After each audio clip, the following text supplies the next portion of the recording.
Hello and welcome. This is the Mutiny Investing Podcast. This podcast features long-form conversations on topics relating to investing, markets, risk, volatility, and complex systems.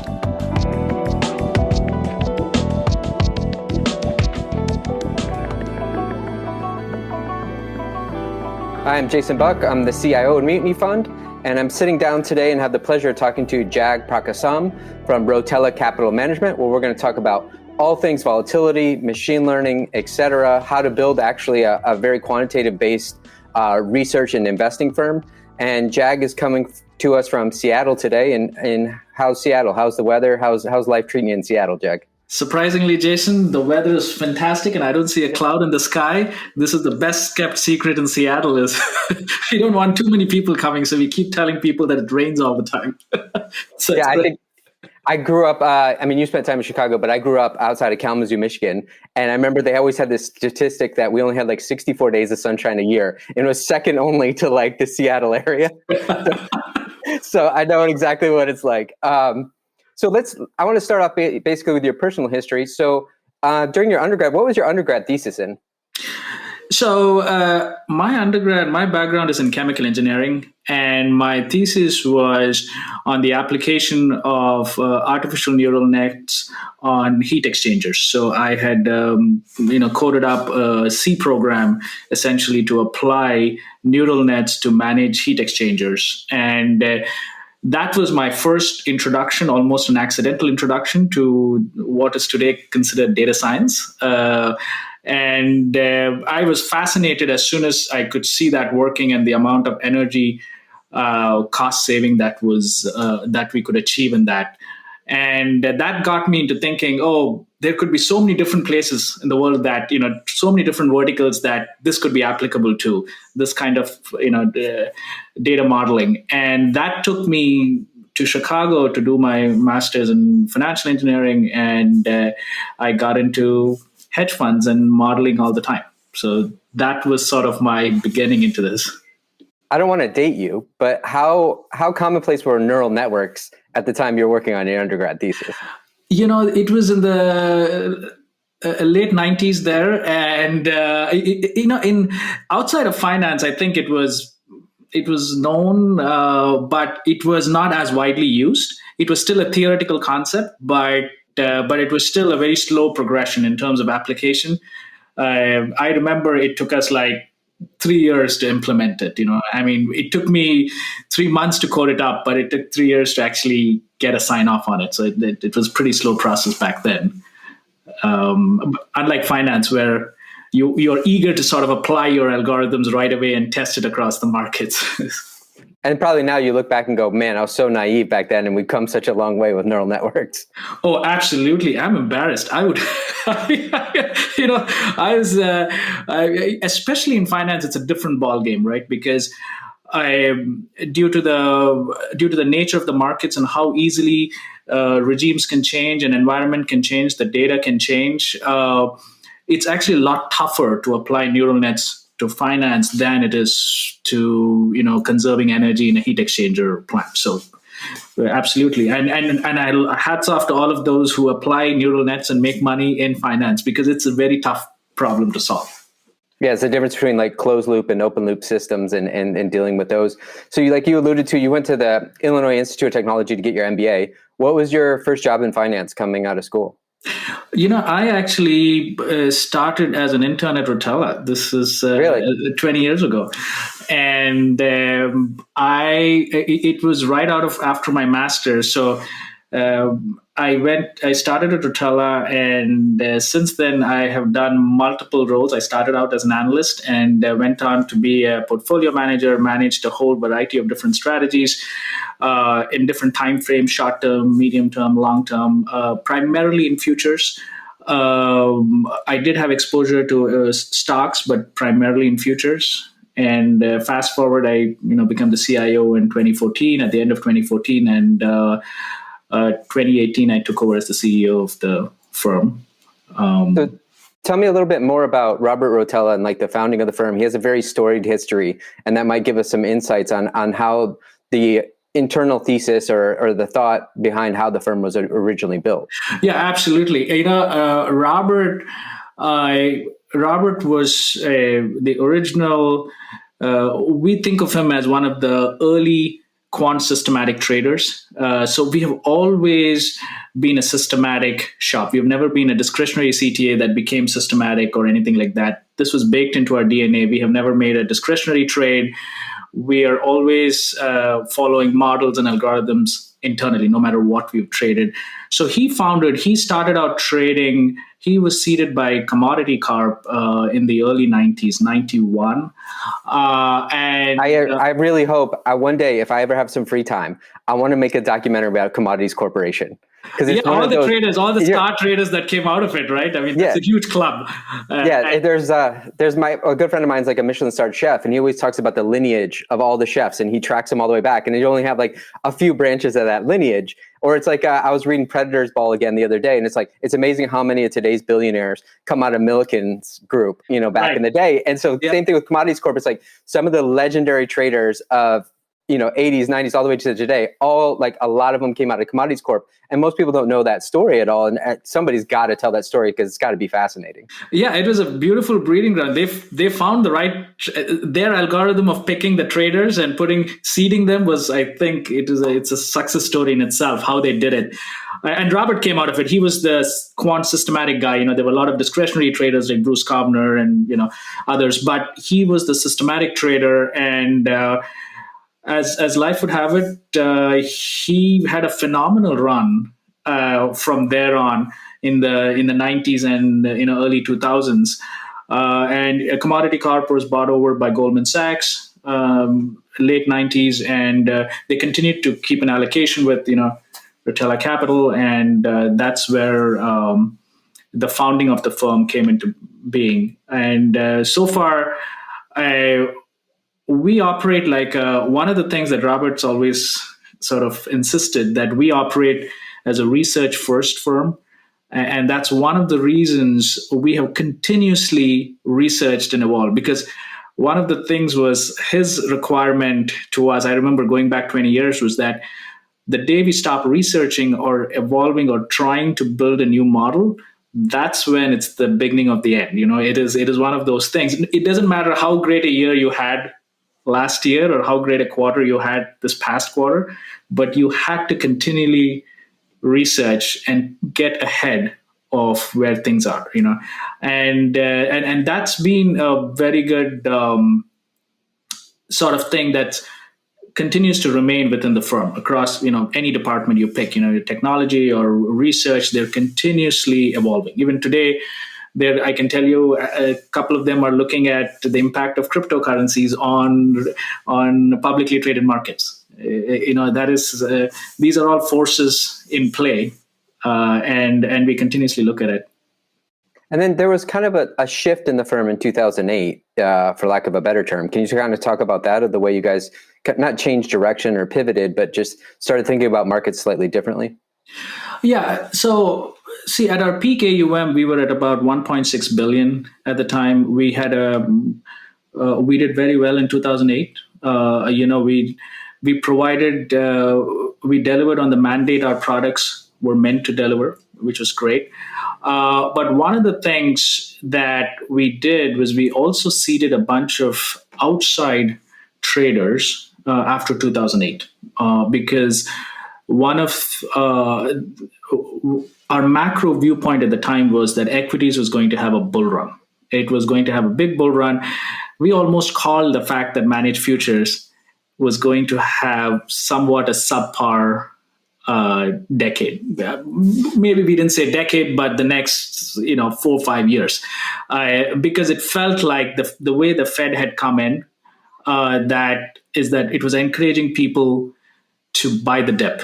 There was so much impetus to hold the market up and not let it fall down, that we felt there was so much liquidity in the market, and it's all going to go into equities. Remember, luckily we didn't have a lot of cryptocurrencies then, because otherwise those would have taken off. I mean, one of the most speculative assets would have taken off, and that's what essentially landed up happening. And because of that, we seeded a couple of managers in the single stock space. and we wanted to raise money in that arena. And so what we did is we, in some sense, being Robert, he has given his net worth and the prop capital of the firm, we don't need money to run the firm. Okay. So because of that reasoning, he actually decided to write a letter saying that he wouldn't be raising any more outside funds. If you had a reason for being in managed futures and you're an existing investor, that was fine.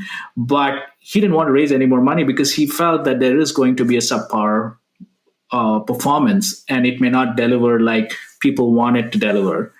And that was from a business standpoint, people think of it, it's a head scratch sometimes. But from his standpoint, as an investor himself, as well as a trader, he was being absolutely honest about it, which is, in my humble opinion, it's commendable. But sure. Well, that answers my question for me, because like the first question I had in my mind is like, is you've transitioned from being a managed futures firm, right? And then in 2008, you say, actually, managed futures aren't going to do well. We think stocks are going to do well. Usually investors are like, I don't want to hear any of that. Just stick to your knitting. This is what I hired you for. Just do that. And so the intellectual integrity for Robert to be able to do that, but because he's sitting on the base of prop firm capital, that's what allows you to make that transition to go with your gut on that. Otherwise, if it's just solely outside investors, you're likely to lose pretty much all of your AUM in a scenario like that. Oh, absolutely. We could shut off. It's see, one of the things about putting your family name on the firm is that you don't have the luxury of just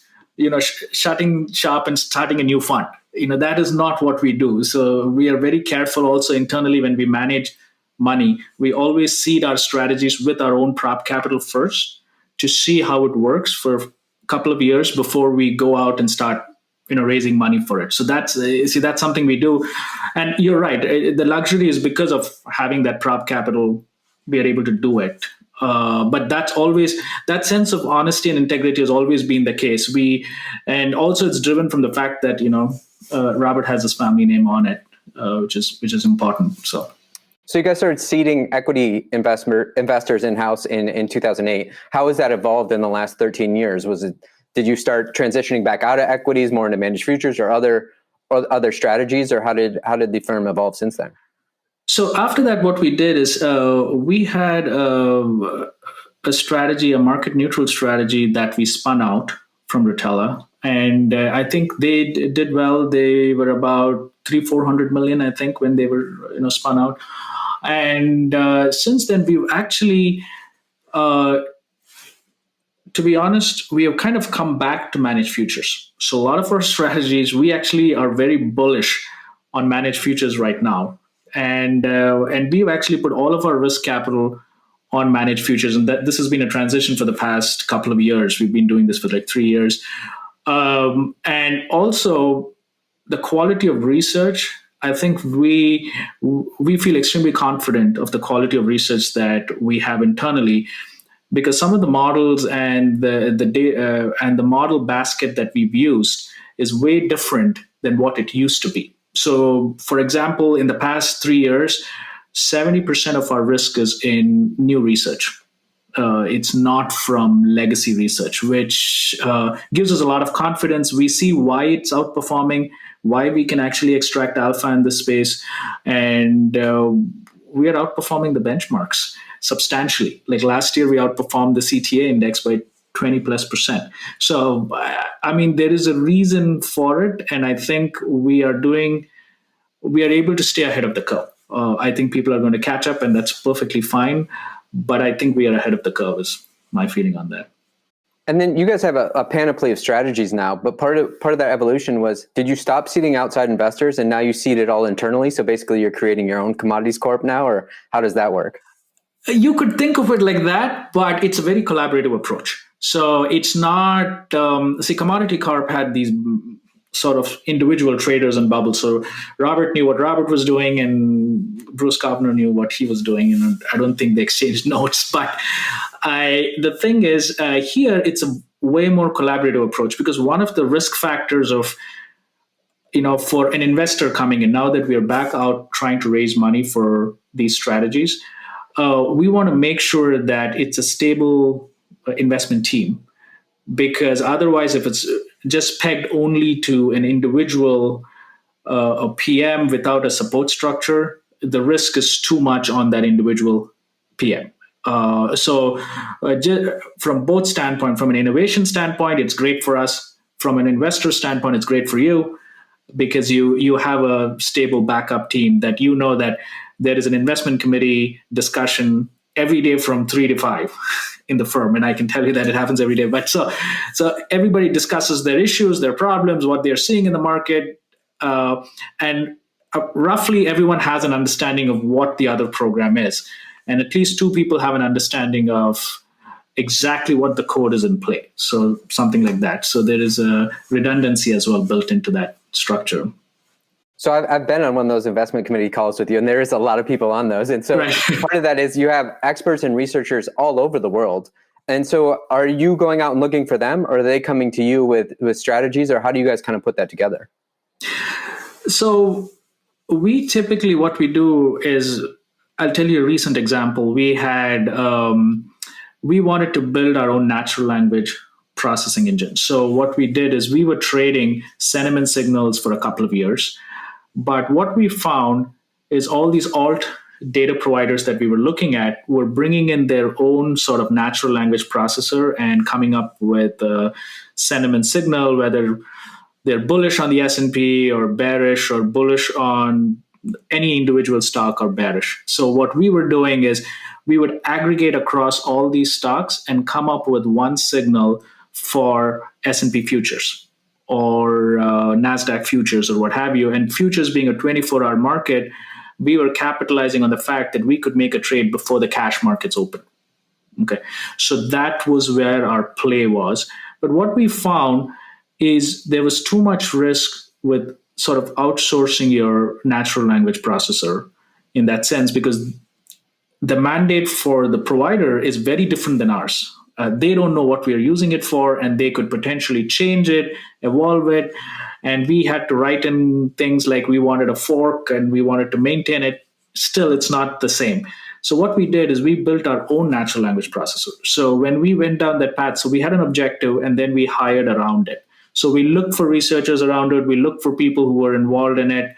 And that's how we sourced candidates. And it didn't matter where they were. We, like you mentioned, we have people, we have researcher in Scotland, we have a researcher in the UK, we have a researcher in India, we have a researcher in Italy, we have people in Seattle. Majority of them sit in Seattle, of course. But and with the pandemic, of course, I guess it doesn't matter where you sit. But what we have done is we have looked for talent to come up with the best idea possible, who can achieve it. And they necessarily don't have to be in finance.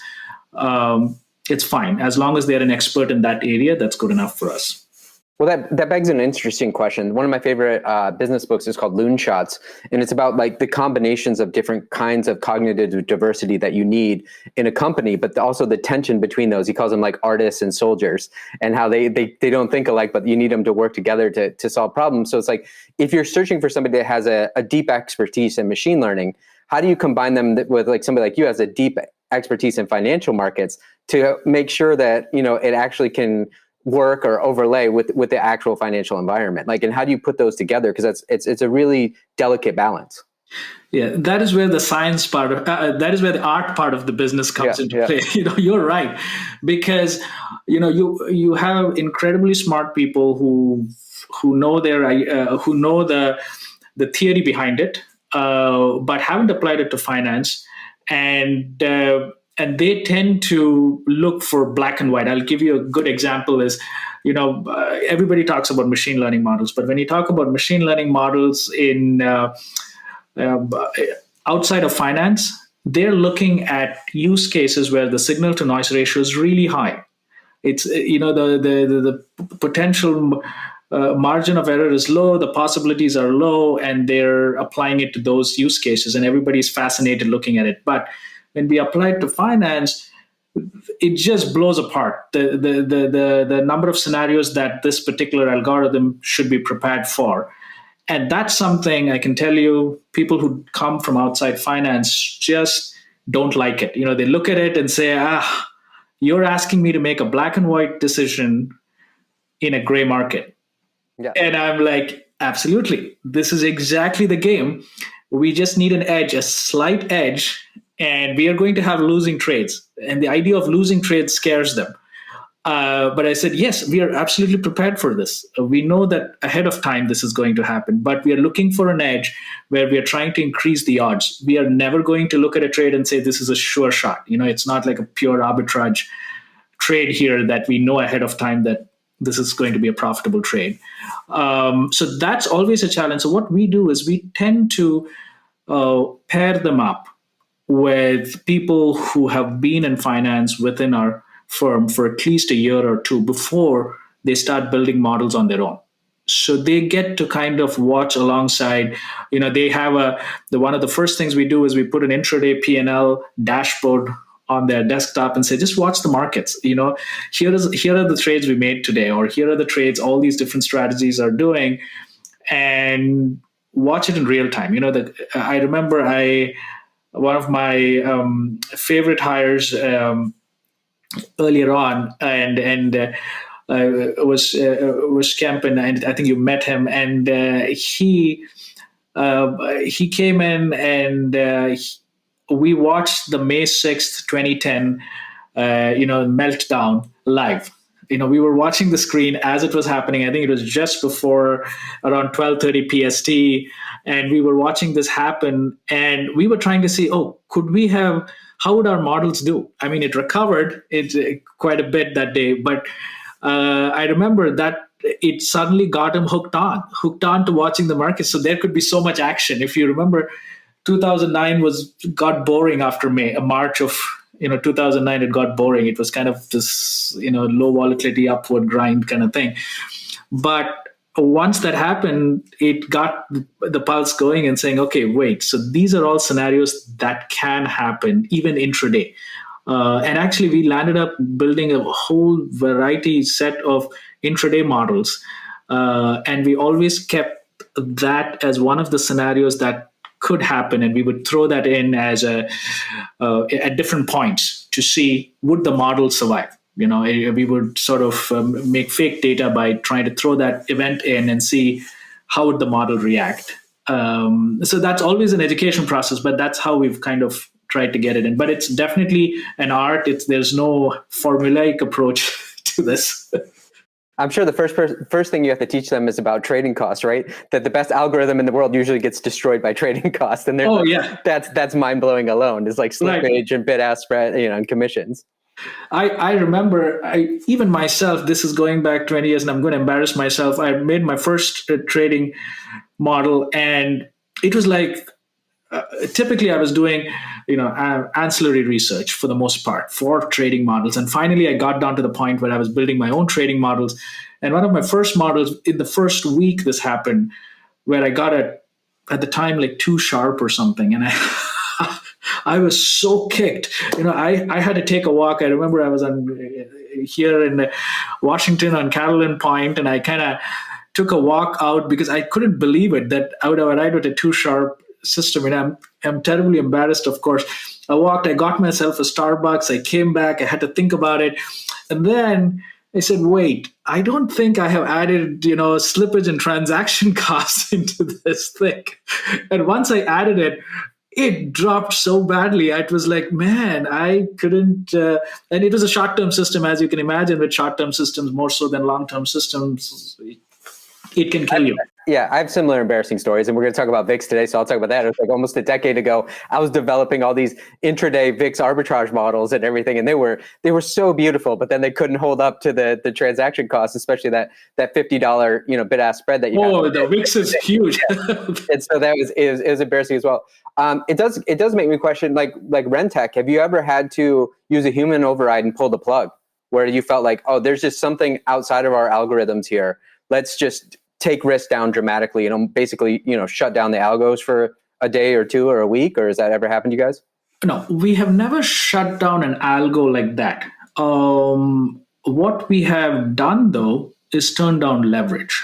And it has happened very infrequently, especially, I would say, when even in 2008, if the uncertainty level really went outside the norm, of what we had tested these models for, we would turn down the overall leverage a little bit, but we have not shut down the model or not traded for a day or anything. That's the beauty of it. Funnily enough, we have never stopped trading.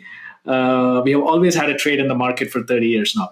So that we have not done, but we have turned down the leverage, but we try as much as possible not to interfere in the model, because we believe that our techniques have tested them. But unless it got really uncertain, like, where it becomes, the odds become a coin toss between someone doing something in Washington to save the day kind of thing, then you kind of think about it. So we might turn down the wall a little bit. But for the most part, we haven't interfered with the models in the past. In the past decade, very rarely, if that, because the reason is we've actually figured out better ways to hedge the portfolio.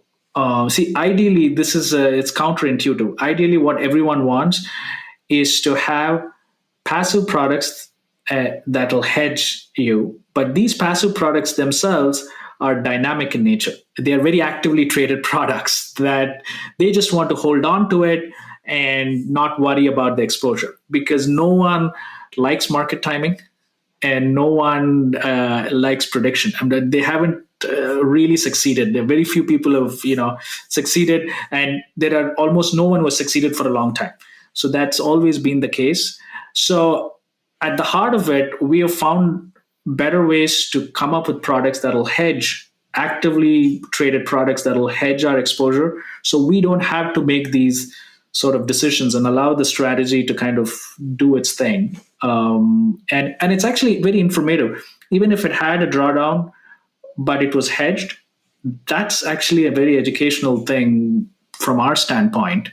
So we have stretched the limits. So you as an investor could know, okay, so this is, this is a case, it's gone and come back, it's recovered. It didn't kind of collapse and never come back. That's the risk you have. Exactly. So, and primary hedge is like VIX products or long VIX products, and we'll talk about that. And how what's interesting about those hedges is you may go years without getting a sample size to even look back and go, what happened here, which is tough. But just as a quick primer, typically the VIX and the S&P are inversely correlated, over time and due to variance. But most of the time, the VIX term structure is in what we call contango, where the future months are subsequently higher than the current front month. But then when you have a spike or a sell-off in the S&P, the VIX is going to spike through the roof, like in March 2020, and then the curve goes into backwardation, where maybe the front month or second month are higher than the future months out in the curve. So we have these contango and backwardation environments. But then from July 2020 to now, we had these medium vol environments where vols, like the vol surface is kind of flat in the VIX curve, or you have a kink in the curve due to the election, cycle. What do you guys think about that new normal? Like how do you guys assess that, of whether it's different from a contango or backwardation? It's kind of a different environment. Yes. So that is one of the, so I'm going to pull back a little bit. I'm going to wind back the clock in terms of how we arrived at this model a little bit to you, because you see, we have always been in the space of alternative investments, even with our managed futures products, the classic trend following product, what have you. It is meant to provide crisis alpha. Ultimately, what are we trying to do is, when the equity market drops, when the stock market drops, can we provide a hedge? Can we be positive? Can we take some risk off of the books? But while the market is in a bull market, we want to spend the least amount on insurance. So that way, the buyer, the investor feels like they're getting the upside, and they can sleep at night knowing that if tomorrow the market crashed, they're hedged. So that's the utopian sort of framework in which all sort of alternative investment managers work in. They'd love to sell the pitch. That is almost 99% of the pitches that you will see, which is always benchmarked to the stock market. But what we found earlier on with our trend following, which did phenomenally well in market crashes, was that we realized that even though people like to sell it as a crisis alpha strategy, it's not targeted to be a crisis alpha strategy. It is targeted to be an absolute return strategy, which happens to diversify you on the tails. but it is not a given. By simply having it, you cannot assume that it is going to diversify you every time the S&P crashes. With the classic example is right now, when the bond yields are going up, it is going to be interesting. If you had a crash, how would the CTAs do? Okay, last March, the trend followers did fine. Our product did really well, but again, because the bonds went up, the yield dropped. That's fine. We were able to provide the hedge. But again, going into this environment where we see the rates going up and the yields going up, it's going to be a difficult one to pull off because we don't see much sort of movement in the bonds in terms of how it can diversify, right? So this is something we realized, several years ago, where we were thinking about this exact situation where we are saying, what is a direct way to provide that hedge for the S&P? Ultimately, if you have anything over 0.7 or 0.8 beta to the stock market in your portfolio, you want to hedge and you want to bring it down a little bit. And how do we give you that hedge? So what we decided was to do a long VIX strategy. But I've heard some of your podcasts, and your whole platform is based on this. So in some way, I applaud you for building something so focused that it actually captures something that I haven't seen with a lot of allocators that I've spoken to. I mean, the way you put together the platform with the different managers in them, it's actually a phenomenal combination, and I can see value in doing it the way you have done it. And so the idea in which we went about this is we said, okay, we wanted to have a long VIX strategy, so we never wanted to get caught being short wall in a market crash, and because that is the temptation, when the S&P's sharp is over 1 from 2009 through 2019 March or Jan end, this is what happens is that the longer you go without an earthquake, the less people care about having an insurance policy for an earthquake. And eventually all these people who provide returns, and this has happened with the other CTA managers as well, because they have an absolute return mandate. Their objective is to maximize revenue and fees. So at some point, their strategy starts, going away from their stated mandate. And I don't blame them. I mean, it is what it is. But in this particular situation, a lot of the wall managers started putting on new models that were going short wall because they wanted to capture the beta to the stock market. They wanted that upside returns in the stock market. They wanted to put it in. But we always felt uncomfortable about it because fundamentally, when someone invests in a wall product, what are you thinking of? It's going to diversify me when the stock market crashes. That's the fundamental requirement. Everything else is peripheral in my book, anyhow. And the other part is I shouldn't bleed too much when the markets are up in a tear. So that's the second most important thing as well. So what we said is let's remain long wall all the time, never short, but then come up with a hedge with a long equity hedge. So that's where we said we'll go long S&P futures and long, VIX futures. And in a situation like due to the asymmetric relationship between the two, anytime the stock market crashes, the wall, appreciates a lot higher. So we would lose a little bit of money on the S&P leg, but we are going to make a lot more money on the VIX leg. Therefore, net and net, we provide positive returns. But on the flip side, if the S&P is up on a tear and we have a strong contango, as I call it, so the curve is a little more steeper, then actually the beauty of that environment is that since we have the long SQ position, we make money on the equity leg, but we can hedge it with a very small quantity of long VIX, which is good because those are the environments where if there is a crash, there is an outsized movement in VIX. So it doesn't matter how small the position, it will cover for that leg. So that is how it was structured. But here is an environment you walk into. There are risks in this strategy. Like with any other strategy, is that if you get into sort of a flat wall phase or a medium to high wall, and it continues to remain there, and then you have a market crash, VIX is not going to do a whole lot. Okay, unless this is a huge market, it has to be a huge market crash for VIX to do something. If it is a mini crash, like a 2% down day in the market, it's debatable whether VIX will do anything. And those are the environments where it's going to be a little challenging in strategies who are set up like this. However, thankfully, these phases don't last very long. So that has been thankfully. So that has been proven time and again. So it remains to be seen, but there's also that's the. It remains to be seen. Let's see how this year goes. But yeah, so there's a couple of things I want to unpack that you said in there. One is, if you think about managed futures historically, managed futures also being commodity trend following. So at one point it was marketed as crisis alpha, even though maybe a lot of managers didn't want it marketed that way, but they were happy to do that after 2008 because 2008 was more of a slow, long, drawn out, recession, and managed futures did incredibly well in that environment, and so that's where they got that crisis alpha moniker. But what they all know all too well is that managed futures or CTA trend is actually uncorrelated.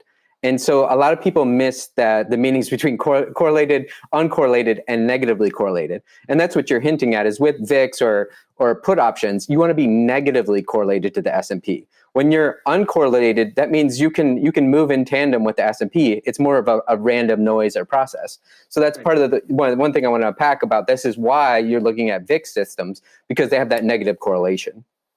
The other piece to it is thinking about it is, as you alluded to, I just wanted to highlight it, is that when you're in a contango process and you're long VIX futures contracts, that roll down is killing you. That's bleeding you out, and that's making you bleed to death, right? So this is why you want to hedge with the long S&P or the ES futures, is to help cover some of that bleed. But as you allude to, when there's a sell-off, VIX will spike, and it has much more convexity than the S&P does. So therefore, it's all about your hedge ratio. So with your guys' machine learning long only volatility program, it's all about the hedge ratio at the end of the day. And I think what's also interesting is not only are you guys using the VIX and the S&P, you're using the V stocks and the Euro stocks. So you're also trading the European stock market and then their subsequent VIX product as well. But at the end of the day, it all boils down to the ratio, right? Is how do you get the ratio right between how many VIX contracts you trade and S&P contracts, and then combine that with the steepness of the contango in the market or the backwardation or this medium environment where we're in, where you're just getting kind of churned away for a little while. Right. So internally in the firm, and I'm going to talk to you around frameworks, because this is something that we use in the trend following portfolio. We do this with the VIX portfolio as well. So we have two different, we have a neural network framework, and then we have a random forest framework.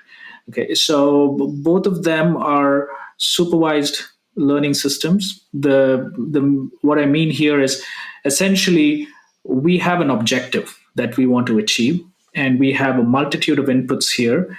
And during the training phase, we figure out we optimize these models to make sure that it's meeting the objective. And we continually train these models.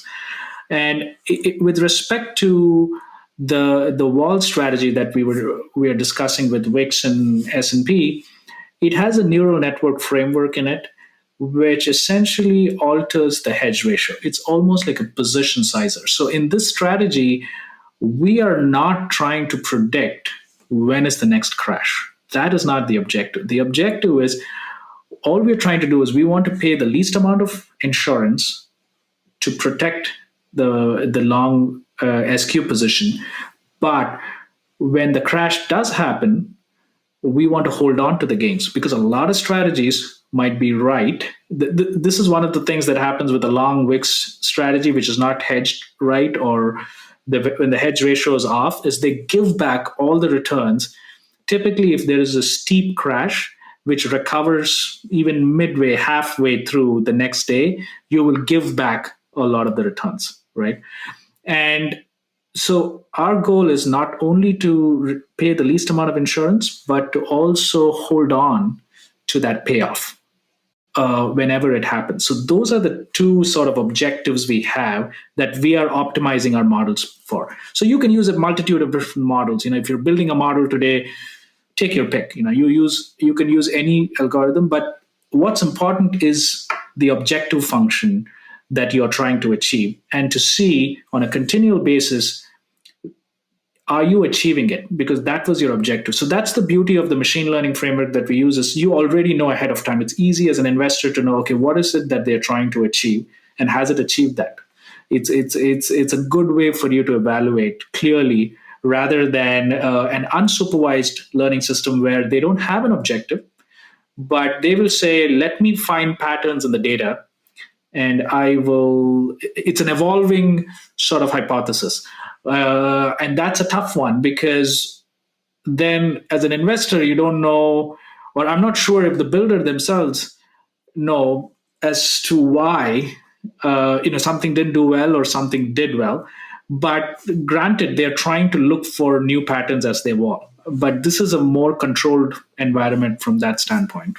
It's such a subtle thing that you're saying that I want to really highlight it, is that like when a lot of people outside our industry think of machine learning, like they think it's just unstructured. It teaches you how to trade. It tells you when to go long or short. But that's not what machine learning is good for. It's good for targeting to a very niche concept. Like I think about Dan Rasmussen at Verdad, when they're doing like their equity investments in small caps, they train their machine learning on which companies are likely to pay down their debt service, not what are the best companies to trade, right? And so you need a very niche qualifier to think about the trade structure, not unstructured of how do I go long and short. So you're saying you're using this neural network to think about the hedging ratio solely between VIX and S&P. Exactly. Did I put words in your mouth? Okay, great. So talk to us a little bit about that in this program. You're, like you said, you're using a neural network, and another program you're using random forest. So kind of talk to us about how the neural network works to kind of move things down the funnel to eventually get to a trading decision on that hedge ratio. So what it does is it uses a multitude of different inputs. The team that built it would probably be more qualified to talk about exactly what their inputs were. I conceptually understand what is going on in that, so I'll do my best to give you a feel for it. There's like 2,000 inputs too. Yes, there's a 2,000 input. One of the challenges is most people think, I know that when people think there are 2,000 inputs, is this going to be a rough, is this a curve fitting exercise? This is an overfitting exercise. That is the first sort of feeling people have around it, but that's really not the case. If anything, we are actually reducing the curve fitting aspect of it, because what we are doing is we are essentially creating weak learners and ensembling different inputs, so that we are not just relying on one that is ultra fitted to a certain data path or a price path or what have you. We are actually looking at a multitude of inputs, multitude of dimensions across different data sets which come from the same distribution. So the distribution is the same, but we are looking at multiple price paths within that on which these models are being fit, so that there is considerable level of wiggle room in terms of what sort of environments it can see. So that in itself, what it does is it arrives at, okay, so this should be, ultimately it boils down to, this is the X number of contracts we should be with at the S&P, in S&P, and X number of contracts in VIX based on the profile of the term structure of the VIX. If it's a steep contango, great. We will hold less number of VIX contracts, a lot more S&P contracts, but yet we are hedged. We also pick up on the upside of the S&P, and if there is a crash, it's perfect. It plays out like we want it to play out. So that's really the decision point where it boils down to is that how do you come to that point where what is the hedge ratio? What's the exact number of contracts do you want to trade for S&P? What's the exact number of contracts you want to trade for VIX? So as the system is reducing that dimensionality and like you're getting down to the actual hedge ratio, how often is that getting updated? So this updation happens, I want to say it happens in real time in the sense that every new data point that comes in, it happens in real time. But one data point, one day of data is not going to dramatically change the weightings of the neural net itself. It needs considerable amount of data, but it's taken into account. So you will see that getting optimized over a period of time. But in terms of the scope of the playground that it can play in is considerable unless there is something completely new comes in. It completely new comes in there, and that causes a change in the fitting of the neural net itself. But the neural net itself changes very slowly. I mean, the optimized system itself probably changes once in, I don't know, like I want to say once in 6 months is how frequently it happens. But how frequently are you updating the trading positions or the levels of the ratios? That happens on a daily basis. So the position change happens on a daily basis. So we continuously look at the markets and adjust given where it is today, where the S&P is, where the VIX is. We do adjust it every day. So every day you will see a small amount of positions either go up or down, but always long. You're always going to see SQ and VIX is long, but it continuously adjusts to that market. But when I say in terms of the neural net itself being re-optimized, what I mean is if there's a dramatic market regime change, this has the ability to kind of adapt, but that has to be a substantial market change. But it will adapt. It's not that it's not going to. But that begs an obvious question, and because you've been in this game a long time, you know that like it's only the neural network is only as good as the data that it's running on. So it's like we could have VIX run to 200, next time, and we haven't seen that in the data before. So how do you think about hedging out that risk of it? It's not in the prior data, but the future real life event could be much greater than we've ever seen in the sample size that the neural network is using. Yeah. So one of the things that we think of it. In case of this particular strategy, that is an issue in some of the other types of frameworks that we're working on. But the issue here, we are not as worried about it because it's the relative relationship between VIX and SQ. If VIX goes to 200 or let me put it this way, if VIX drops dramatically, and the S&P crashes by 10%, now that's an environment we haven't seen. And sure, we are going to be in a little bit of, we haven't seen that the model may not handle that well. I can see that.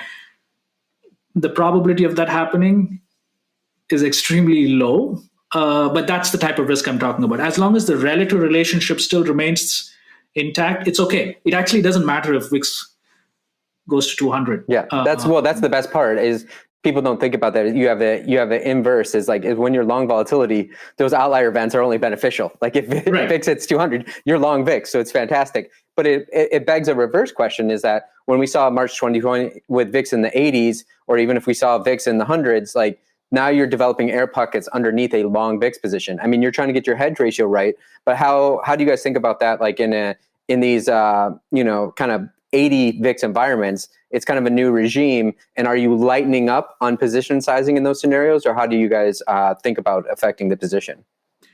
Right. So we will lighten up on those environments. But the catch here is this. If there is a drop, it has to be a big drop, because in SQ, there is going to be a flat phase kind of thing. It may not make much money, it won't lose much money, but it's going to be sort of flat if VIX is really high and the markets are also high, because the problem is the mini crashes, it's going to be sort of flat. So that's what you're going to be exposed to. But definitely if the volatility is high, we are lightening up on our positions because there is enough vol to hedge. If it has to be a big enough move for it to kind of hedge you on the VIX position. Well, like you said, I mean, on the SQ position. Yeah. Well, it's even harder to say, if we move from a VIX environment of 10 to 80, like when we're always in, like you're saying, those low vol environments always precede the high vol environment, right? When everybody gets rid of their long volatility positionings, right? So you can make unbelievable convexity. But then the problem is, like when we're in these mid vol environments and it's kind of the vol is picked up and you're maybe in the 25, you don't have as much convexity if it goes from 25 to 40. Right. Exactly. So in an environment like that, we would load up a little more on the VIX positioning because you would need more because the convexity drops, right? So we would need a little more to make up for it. But that's where the balance is, because we have to be careful that we are not overloaded, because the problem is if you had these mini drops of 1% days or something like that, the VIX is not going to move as much. And truth be told, if there's an investor who is trying to hedge their 0.8 beta to the stock market, I think a 1% drop is okay. It's not an event that needs to be hedged, in my opinion. But if there is a 5% market crash or tomorrow something happens, that's big. You want that. See, these strategies are great to protect the destruction of your compounding equation. It's great because those are the big crashes are the ones that will destroy your compounded returns. Also because of the behavior of investors, because they will redeem. About half of them might redeem from their positions when there is a 10%, at 8% drop in the markets. They're going to redeem at the worst possible time. And no matter how that curve looks and the recovery looks, they never got anything of that recovery. So, and then by the time they get back into the market again, they're late to the game. So their compounded return is so bad. So instead, if they had this insurance product in place, they don't have to do much. They can hold on to these scenarios where there is a drop of 8 to 10% because they are hedged. So that's the beauty of these products, and all of the products I think which are part of the Mutiny umbrella. I've had a chance to look at some of them. It's great. I mean, I see the profile. I see why. I can kind of, without talking to you, I can see why you were attracted to that, or you wanted it in your stable, right? I mean, I get it. We're always looking for different wrinkles to different strategies and trying to include that in our stable. But what you were alluding to there, and you actually said before, and I should have pointed it out, is like, it's interesting, is like we're looking for, with these long volatility insurance like strategies, that negative correlation to S&P.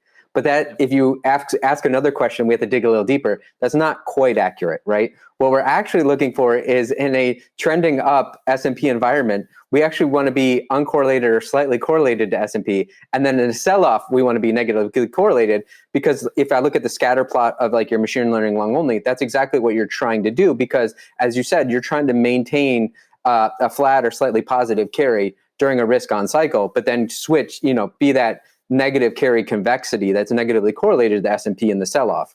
Is like that a fair way? Because it's weird. You can't say just negatively correlated, because you need it to carry well as well. Right. Hey, I love the upside correlation. I think everybody loves the upside correlation. Yeah. It's the downside correlation that we are all worried about it. And most people don't think of it in those terms when we talk about correlation. It's an overall terminology. Yeah. But in some sense, you're right. That's exactly how I would. Yeah. Well, it's always, people always bring up correlation. I'm like, on what day? Right? Correlation is a static picture, and it's not telling you a full story. And so that's what you have to think about, is like, I have a product that has a structurally negative convexity and asymmetry to it.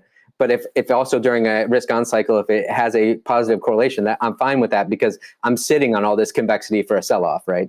And then so like you hinted at the random forest model. So you have your Rotella tactical long bias volatility program. That's your random forest model, but it's a rule-based tactical approach. And so what do you guys kind of mean by that? Yeah, so that's a tactical approach, and actually that one doesn't have the random forest models. The trend strategies have the random forest models. We'll get random forest framework. But so in that the VIX curve is played a little differently there. It's a combination. So it has components of the profile. So that is a classic example of you don't need to use. It doesn't matter what algorithm you're using, a neural net or machine learning or a decision tree model, but what is the objective you're trying to extract? And that also tries to play off of exactly the same thing. It's approaching it differently, but when you see the underlying objective, it's trying to essentially say, I want to reduce the insurance premium. I want to make money I want to be correlated on the upside. I don't want to be I want to be negatively correlated on the downside. And that's really what the objective there is explicitly. And what it does is it reduces risk. So even there, it plays off of the differential between what the decision tree model does there and the neural network model does here is they approach the hedge ratio in a different way. But again, they are trying to control the wall positioning and the S&P positioning in a way that there are certain times when that one can go totally zero. Like it may not have that hedge, so that it feels there is no value in. So in an environment that we have seen in a flattish, when the VIX is mid to flat, what that will tend to do is try to lean into the VIX, the S&P position a lot more, and keep a very low exposure to VIX in that sense, because it feels like there has to be a big enough crash for it to make an impact. So that's the odds. So there is funnily enough, if you see the correlation between the two, they're actually uncorrelated. But the objective that they're trying to achieve is the same. So there is a phase there, and I'm trying to think, it was in, I think, Q4 of last year, and October or November, where we were in a similar situation where I kept looking at the tactical program was making money while the machine learning long wall program was not. And I said, let's take a look, dig a little deeper into that, and it was very evident then that what we found this environment where we can actually lean more. So the tactical program was taking a lot less risk on the VIX and taking a lot more risk on the S&P. But again, it was not trying to be caught short VIX, but it still wants to have the same objective. So thinking about that like tactical approach, it's using, relative strength or signal to noise ratio to enter those positions. But also It's going, like you said, sometimes it can be flat, or it's going long, short, based on that term structure. So especially if the term structure is flat, that's hard to do. So how does it make those kind of decisions? Like, what does that mean for relative strength or signal to noise ratio to enter the trade? What does that kind of mean in the way you guys think about it? Yeah. So if the signal to noise ratio is really high in the equity markets, it feels a lot more bullish about the equity markets. I see at the heart of it, what we are trying to do is we are trying to, if we think the odds of persistence and momentum in the equity markets is high, then we don't want to be overhedged. So it's trying to reduce that component. But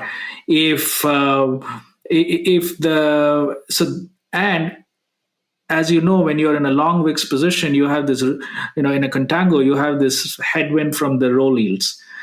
So how do you make up for it? At that point, you go the long short route on that to extract that characteristic. But once it's backwardated, you don't need to have that feature enabled. So it tries to capture pay off some of the insurance premium that you pay for holding long this hedge in that way. It kind of makes up from a different direction. The ML long only wall never does that, but this particular one does it because it tries to pay off that cost that you pay with that feature when you have this headwind. So it kind of capitalizes on that. And then, as you alluded to, is these two strategies are uncorrelated, but in a sell-off, you want those correlations between those strategies to go to 1 or -1 to the S&P. And basically, that's exactly what we look like across our whole platform. We're trying to find managers that are fairly uncorrelated, but then their correlations go to 1, which is -1 to the S&P in a sell-off. So it's very similar concepts. That's exactly what you're kind of looking for, because then you can kind of hedge some of the volatility between the strategies if they're uncorrelated during a risk on cycle or other parts of the cycle. Is that the way you kind of look at having two versions of attacking it? Yeah, absolutely. Because especially on the downside, because this is a hedge, we wanted to have a correlation of 1 between them, right? Yeah. And a negative correlation to the S&P. Because one of the things, as we know, like market neutral strategies, for example, a majority of them, there are some that do incredibly well, but majority of them, what had happened is they always talk about being uncorrelated to the stock market. And it's great when the market is up.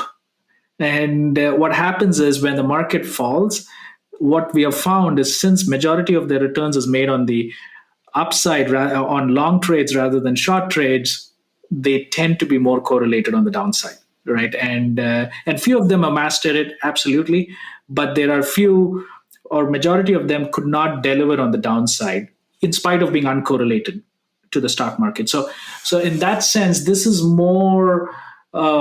This is a case that is flipped over in that sense. On the upside, we really don't care about it, but on the downside, actually, we want it to be correlated.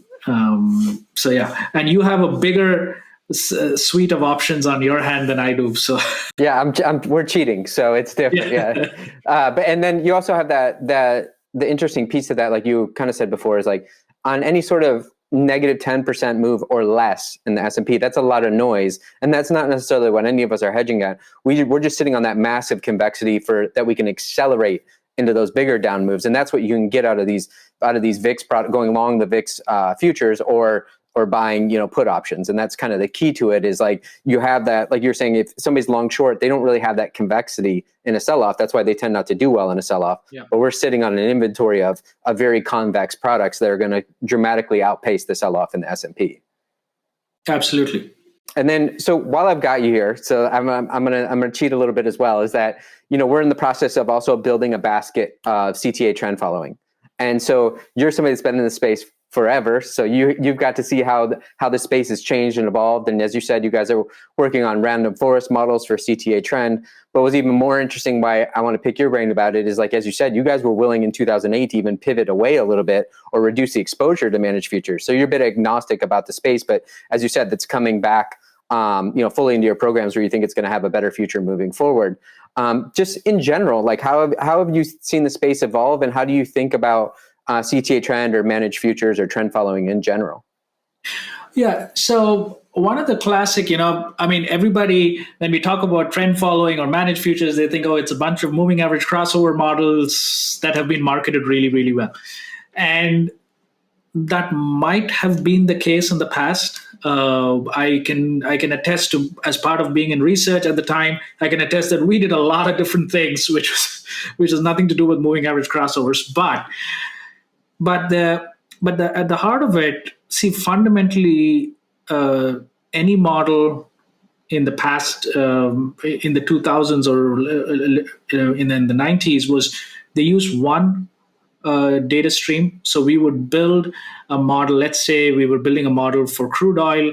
We would build one model, the same model across all these markets. Okay. So, but the signal that the trade that we made on crude oil was always based on the data of crude oil alone, not on the data of any other market. So if there were influences of the S&P on crude oil, or crude oil on S&P, or the dollar on S&P, that was never captured. It was all built off of one price series of the market itself. But then what we found is, especially after the financial crisis, there was a market structure change. There are multiple reasons for it. Fed is definitely a big component of it, but also the rate of internet adoption and technology has been phenomenal in the past 2 decades. So you can only imagine that has definitely caused a change in the market structure, right? And even now you see, even with coming of the cryptocurrency space taking off and all these, actually all of these get reflected in the financial markets. Financial markets, I see it as the pulse of what the world is thinking right now. Anything happens, whether there is a terrorist attack or there is a pandemic, it gets reflected right there. Or if there's an election surprise, anything gets reflected in the financial markets, right? And what we have found is these events are far more connected and far more broadcast and have an impact in the globalized world as we are. So there is actually a market structure change from where these models were doing, the decision tree models were doing well in the 90s and 2000s. The world was not that connected. And today, guess what? Somebody has to eat a pangolin in another country, and the rest of the world is shut down. It is one of those things. So we are really connected from that standpoint. So there's a huge market structure change here. So as part of that, what we found is the trend itself is very, it's gotten more complex. It is important to capture all the information that's available to you. So what we did is we came up with a framework that allows for that, rather than a single decision tree, just using the data from a given market. We said we're going to take a portfolio of markets that's there and get all the information between these markets. So essentially, we wanted to capture, is there a relationship between crude oil and S&P? Is there a relationship between the dollar and S&P? And if there is, we want to take that into our decision-making process on putting on a trade on the S&P. So that framework, what we are using is random forest. We've created a framework in that sense that, and come up with an objective function. So when you build a random forest system, it's important that you understand what is your objective. See, the objective function is extremely important. So in our case, what we said is we have a long track record. Whatever was our objective function throughout, going back 30 years, we have kept that as constant. So when you see our 30-year track record, that's a constant. But the methods used to arrive at that objective function could have evolved. And that's exactly what we're doing here. So in this particular case, our objective function is the signal to noise ratio. So what we're saying is you can use a variety of ways of capturing signal to noise ratio, but essentially we are saying if I wanted to go from point A to point B, what is the shortest possible line from point A to point B? How does it go? Is it really volatile? If it's too volatile, the signal to noise ratio would be low for a market like that. If it is smooth, the signal to noise ratio would be high.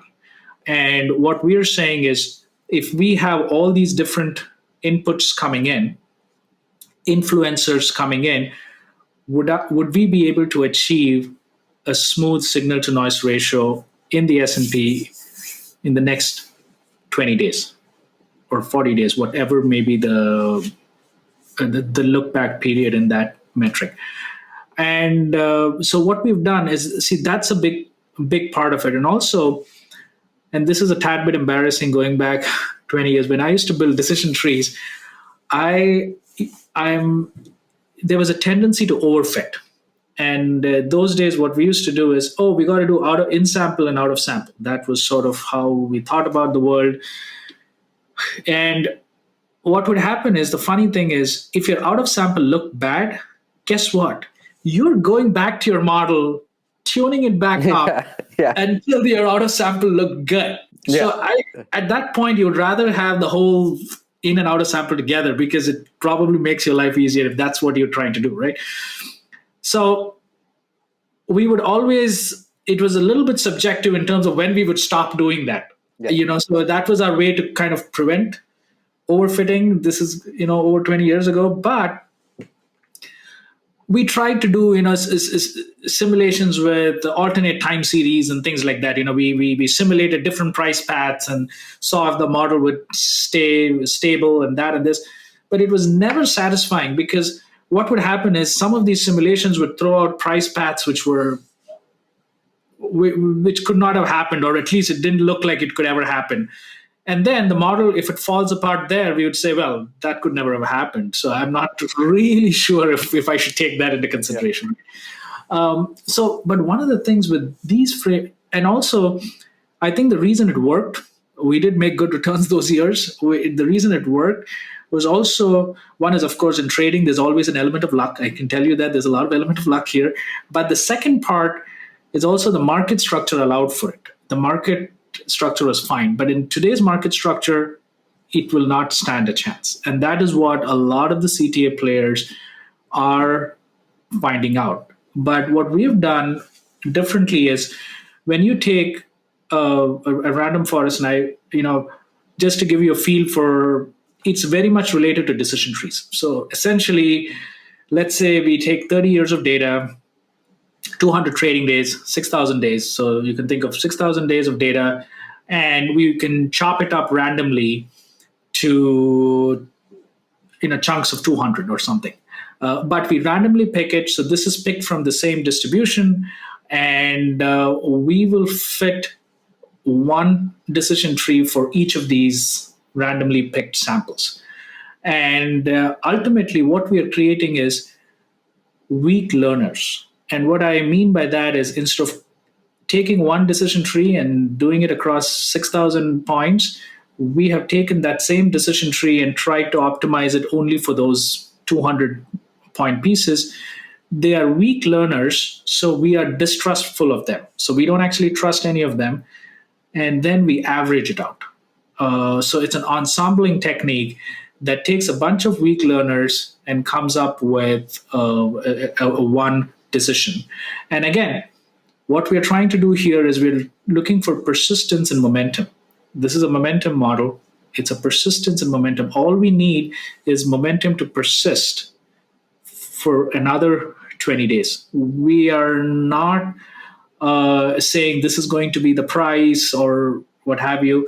And the beauty of this framework is it's very forgiving, in the sense that let's say there is a certain strong relationship between oil and the S&P.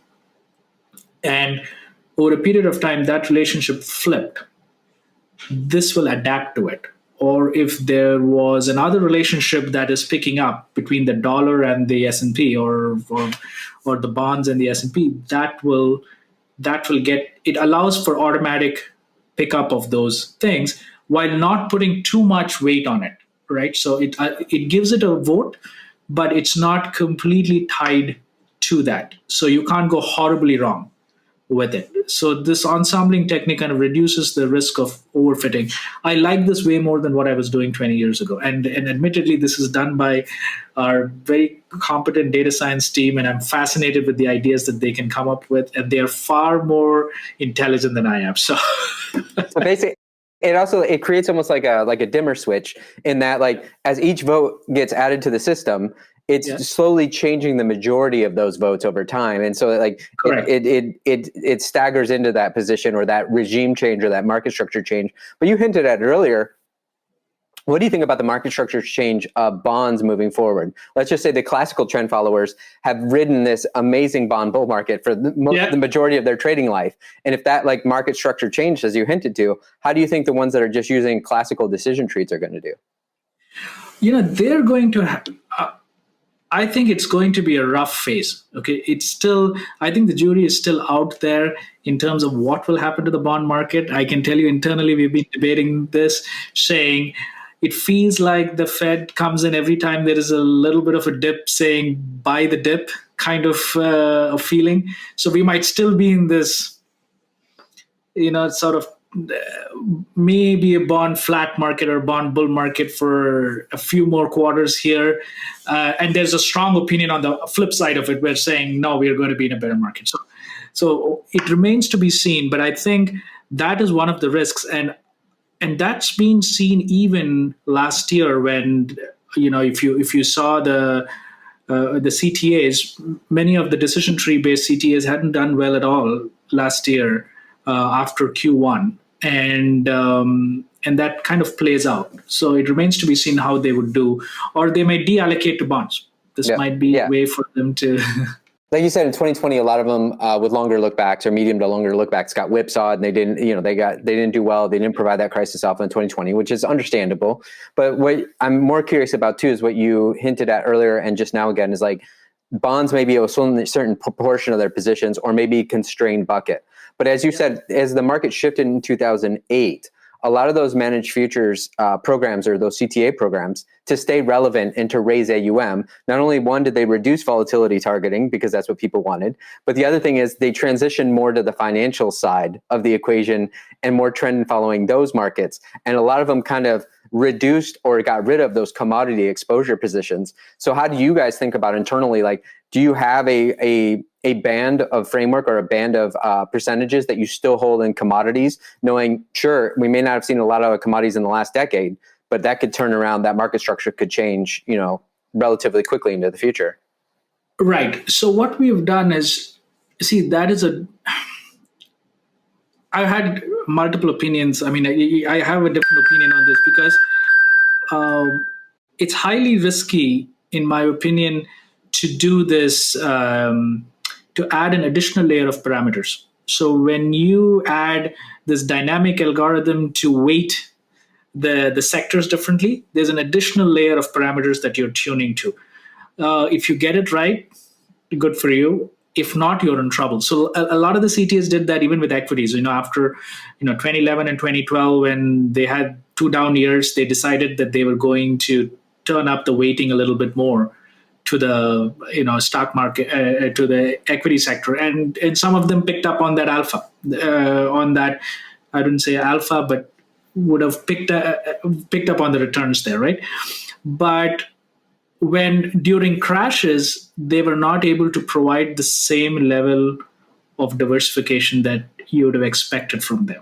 So that's the challenge. So what we have done is we keep a 25% risk budgeting, equal risk budgeting across all the 4 sectors. So if there is a movement, if there is a new market regime, there is enough of a risk budget available to go after it.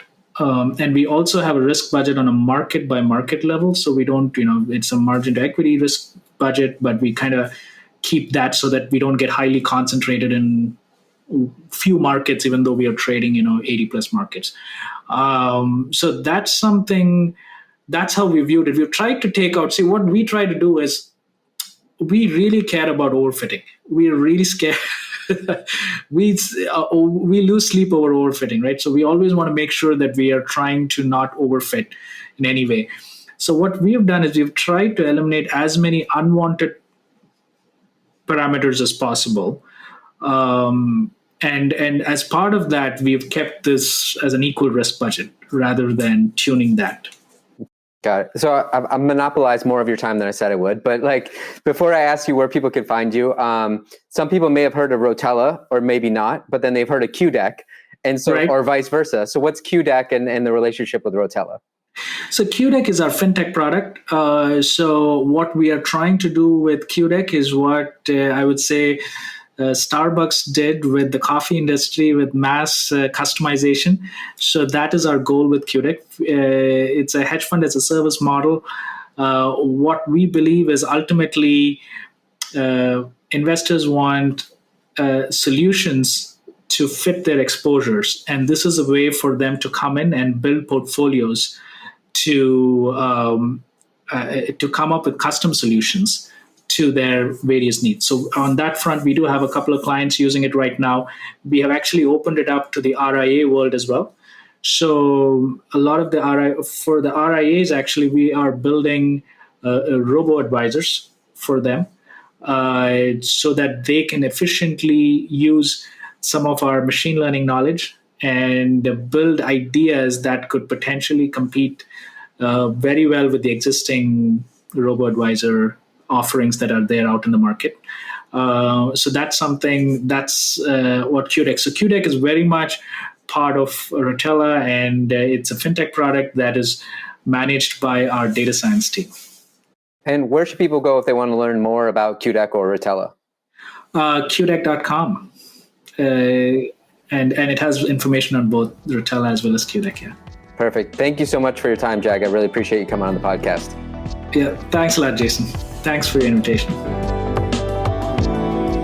Thanks for listening. If you enjoyed today's show, we'd appreciate if you would share this show with friends and leave us a review on iTunes, as it helps more listeners find the show and join our amazing community. To those of you who already shared or left a review, thank you very sincerely. It does mean a lot to us. If you'd like more information about Mutiny Fund, you can go to mutinyfund.com. For any thoughts on how we can improve the show or questions about anything we've talked about here on the podcast today, drop us a message via email. I'm Taylor@mutinyfund.com and Jason is Jason@mutinyfund.com, or you can reach us on Twitter. I'm @TaylorPearsonME and Jason is @JasonMutiny. To hear about new episodes or get our monthly newsletter with reading recommendations, sign up at mutinyfund.com/newsletter.